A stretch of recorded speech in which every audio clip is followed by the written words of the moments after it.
کوئی ایک شخص ایسا نہیں ہے جسے پوری ہندوستانی معیشت کو بحال کرنے کا سہرا دیا جائے۔ معیشت کی بحالی ایک پیچیدہ عمل ہے جس میں مختلف افراد، تنظیموں اور حکومتی پالیسیوں کی مل کر کام کرنے کی کوششیں شامل ہیں۔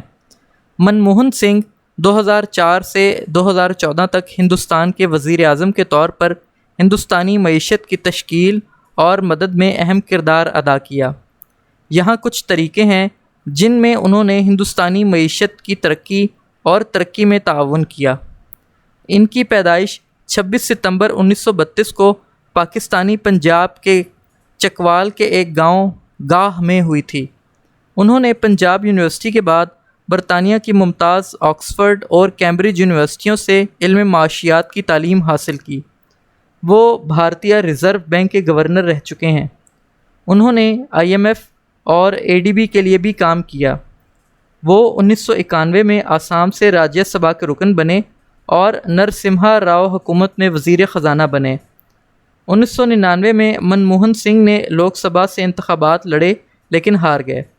2004 میں کانگریس پارٹی کے اتحاد کو جب حکومت بنانے کا موقع ملا تو پارٹی سربراہ سونیا گاندھی نے وزیر اعظم کا منصب قبول کرنے سے انکار کر دیا۔ ان کی رائے سے منموہن سنگھ وزیر اعظم بنے۔ 2009 میں ہونے والے انتخابات میں کانگریس اور اس کی اتحادیوں کو انتخابات میں فتح ہوئی۔ اس طرح منموہن سنگھ دوسری مرتبہ وزیر اعظم منتخب ہوئے۔ انہیں ملک میں معاشی بہتری کا روح رواں مانا جاتا ہے۔ ان کا شمار کانگریس صدر سونیا گاندھی کے معتمدوں میں ہوتا ہے۔ اقتصادی لبرلائزیشن۔ منموہن سنگھ کو 1990 کی دہائی کے اوائل میں ہندوستان کی اقتصادی اصلاحات کے معمار کے طور پر بڑے پیمانے پر پہچانا جاتا ہے۔ 1991 میں وزیر خزانہ کے طور پر انہوں نے لبرلائزیشن کے اقدامات کا ایک سلسلہ متعارف کروایا جس کا مقصد ہندوستانی معیشت کو کھولنا، حکومتی مداخلت کو کم کرنا اور نجی شعبے کی شراکت کو فروغ دینا تھا۔ ان اصلاحات میں ڈی ریگولیشن، صنعتی لائسنسنگ کو ختم کرنا اور کلیدی شعبوں کو غیر ملکی سرمایہ کاری کے لیے کھولنا شامل تھا۔ ہندوستان کے معاشی لبرلائزیشن کے فوائد: تیز اقتصادی ترقی۔ اقتصادی لبرلائزیشن کے بڑے فائدے میں سے ایک ہندوستان میں اقتصادی ترقی کی رفتار ہے۔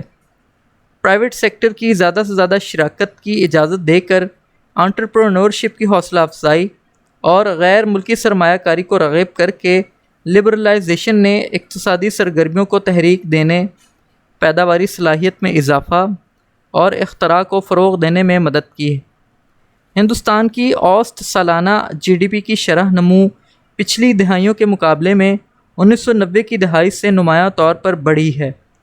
نمبر 2 پر براہ راست غیر ملکی سرمایہ کاری یعنی فورن ڈائریکٹ انویسٹمنٹ میں اضافہ۔ اقتصادی لبرلائزیشن نے ہندوستان میں براہ راست غیر ملکی سرمایہ کاری کو راغب کیا ہے۔ غیر ملکی سرمایہ کاری پر پابندیوں میں نرمی، سرمایہ کار دوست پالیسیوں کو نافذ کرنے اور مینوفیکچرنگ، خدمات اور بنیادی ڈھانچے جیسے اہم شعبوں کو کھولنے سے ہندوستان غیر ملکی سرمایہ کاروں کے لیے ایک پرکشش مقام بن گیا ہے۔ فورن ڈائریکٹ انویسٹمنٹ نے سرمایہ، ٹیکنالوجی اور مہارت میں اضافہ کیا ہے جس سے اقتصادی ترقی، روزگار کی تخلیق اور صنعت کی ترقی میں حصہ لیا گیا ہے۔ تیسرے نمبر پر بہتر عالمی مسابقت۔ لبرلائزیشن نے ہندوستان کی عالمی مسابقت کو بڑھایا ہے۔ معیشت کو کھولنے سے ملکی صنعتوں کو عالمی مسابقت کا سامنا کرنا پڑا ہے جس سے وہ زیادہ مؤثر، اختراعی اور معیار پر مبنی بننے پر مجبور ہیں۔ بڑھتی ہوئی مسابقت نے مصنوعات کے معیار میں بہتری، کم لاگت اور صارفین کے انتخاب کی وسیع اقسام کا باعث بنا ہے۔ تجارت کی توسیع۔ اقتصادی لبرلائزیشن نے ہندوستان کے لیے تجارت کی توسیع کو آسان بنایا ہے۔ تجارتی رکاوٹیں اور پابندیاں کم ہوئیں جس کے نتیجے میں برآمدات اور درآمدات میں اضافہ ہوا۔ اس سے ہندوستانی کاروبار کو بین الاقوامی منڈیوں تک رسائی، برآمدات پر مبنی صنعتوں کو فروغ دینے اور معیشت کو متنوع بنانے میں مدد ملی ہے۔ تجارتی لبرلائزیشن نے غیر ملکی زر مبادلہ کی آمدنی میں اضافہ، ادائیگیوں کے توازن میں بہتری اور عالمی معیشت میں انضمام میں بھی کردار ادا کیا ہے۔ نمبر 5 پر روزگار کی تخلیق اور غربت میں کمی۔ معاشی لبرلائزیشن نے روزگار کے مواقع پیدا کیے ہیں اور غربت میں کمی میں حصہ ڈالا ہے۔ صنعتوں کی ترقی، خاص طور پر مینوفیکچرنگ، خدمات اور انفارمیشن ٹیکنالوجی جیسے شعبوں میں مختلف مہارتوں کی سطحوں پر ملازمتیں پیدا کرنے کا باعث بنی ہیں۔ اس سے معاش میں بہتری آئی ہے اور غربت میں کمی آئی ہے، جس سے آبادی کے ایک اہم حصے کو فائدہ پہنچا ہے۔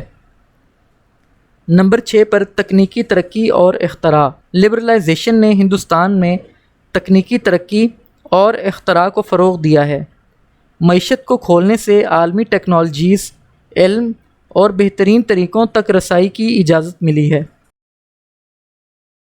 اس نے ملکی اور غیر ملکی کمپنیوں کے درمیان تعاون کو آسان بنایا ہے، جس کے نتیجے میں ٹیکنالوجی کی منتقلی، تحقیق اور ترقی کی سرمایہ کاری اور مختلف شعبوں میں مقامی صلاحیتوں کو فروغ دیا گیا ہے۔ نمبر 7 پر کنزیومر ویلفیئر۔ لبرلائزیشن نے صارفین کو انتخاب میں اضافہ، مصنوعات کے معیار کو بہتر بنانے اور قیمتوں کو کم کر کے فائدہ پہنچایا ہے۔ زیادہ مسابقت کے ساتھ کاروباری اداروں کو مسابقتی قیمتوں پر بہتر مصنوعات اور خدمات فراہم کرنے کی ترغیب دی گئی ہے، جس سے صارفین کی فلاح و بہبود میں اضافہ ہوا ہے۔ نمبر 8 پر انٹرپرینورشپ اور اسٹارٹ اپ کلچر۔ اقتصادی لبرلائزیشن نے ہندوستان میں انٹرپرینورشپ اور ایک متحرک اسٹارٹ اپ کلچر کی حوصلہ افزائی کی ہے۔ اس نے اختراع، خطرہ مول لینے اور نئے کاروبار کے قیام کے لیے سازگار ماحول بنایا ہے۔ لبرلائزیشن کے اقدامات جیسے کہ ضوابط کو آسان بنانا اور فنانسنگ تک رسائی فراہم کرنا نے اسٹارٹ اپس کی ترقی میں مدد کی ہے اور ٹیکنالوجی انٹرپرینورشپ کے لیے ایک عالمی مرکز کے طور پر ہندوستان کے ابھرنے میں تعاون کیے۔ نمبر 9 پر سرمایہ کاری کی حامی پالیسیاں۔ منموہن سنگھ کی حکومت نے ملکی اور غیر ملکی سرمایہ کاری کو راغب کرنے کے لیے پالیسیاں نافذ کی ہیں۔ اس میں کاروبار کے قیام کے لیے طریقہ کار کو آسان بنانا، براہ راست غیر ملکی سرمایہ کاری کو فروغ دینا اور زر مبادلہ کے کنٹرول کو آزاد کرنا شامل ہے۔ ان اقدامات سے سرمایہ کاری کے لیے سازگار ماحول پیدا کرنے میں مدد ملی اور نجی شعبے کی شراکت کے لیے حوصلہ افزائی ہوئی۔ 10ویں نمبر پر بنیادی ڈھانچے کی ترقی۔ منموہن سنگھ کی حکومت نے اقتصادی ترقی کے ایک اہم جزو کے طور پر بنیادی ڈھانچے کی ترقی پر زور دیا۔ اس نے نیشنل ہائی وے ڈیولپمنٹ پروگرام اور Jawahar Lal Nehru national urban renewal mission جیسے اقدامات شروع کیے، جن کا مقصد پورے ملک میں نقل و حمل کے نیٹ ورکس، شہری انفراسٹرکچر اور کنیکٹیوٹی کو بہتر بنانا تھا۔ نمبر 11 مالیاتی شعبے کی اصلاحات۔ منموہن سنگھ کی قیادت میں ہندوستان کے بینکاری نظام کو مضبوط اور جدید بنانے کے لیے مالیاتی شعبے میں اصلاحات شروع کی گئیں۔ بینکنگ کے ضوابط کو آسان کرنے، مسابقت کو فروغ دینے اور مالی شمولیت کو بڑھانے کے لیے اقدامات کیے گئے۔ ان اصلاحات نے قرض تک رسائی کو بڑھانے اور مستحکم مالیاتی شعبے کو فروغ دینے میں اہم کردار ادا کیا۔ نمبر 12 تعلیم اور ہنر کی ترقی۔ معاشی ترقی میں انسانی سرمایہ کی اہمیت کو تسلیم کرتے ہوئے منموہن سنگھ کی حکومت نے تعلیم اور ہنر کی ترقی کو ترجیح دی۔ معیاری تعلیم تک رسائی کو بڑھانے، پیشہ ورانہ تربیت کو فروغ دینے اور افرادی قوت کو ملازمت کو بہتر بنانے کے لیے اقدامات شروع کیے گئے۔ نمبر 13 انفارمیشن ٹیکنالوجی کا فروغ۔ منموہن سنگھ کی حکومت نے ہندوستان کی انفارمیشن ٹیکنالوجی سیکٹر کی ترقی کو فعالی طور پر فروغ دیا، جو ملک کی معیشت میں ایک بڑا حصہ دار بن گیا ہے۔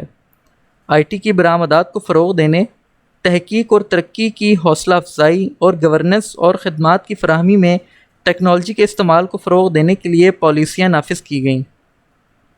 یہ نوٹ کرنا ضروری ہے کہ اقتصادی پالیسیاں اور ان کے اثرات مختلف عوامل کے تابع ہوتے ہیں اور مجموعی اقتصادی اور سیاسی ماحول سے متاثر ہوتے ہیں۔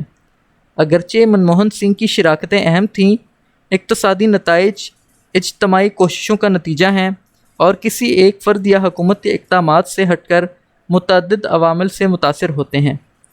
امید ہے آپ کو ہماری یہ ویڈیو پسند آئی ہوگی۔ ہمارے چینل شخصیات کو لائک اور سبسکرائب کر دیں۔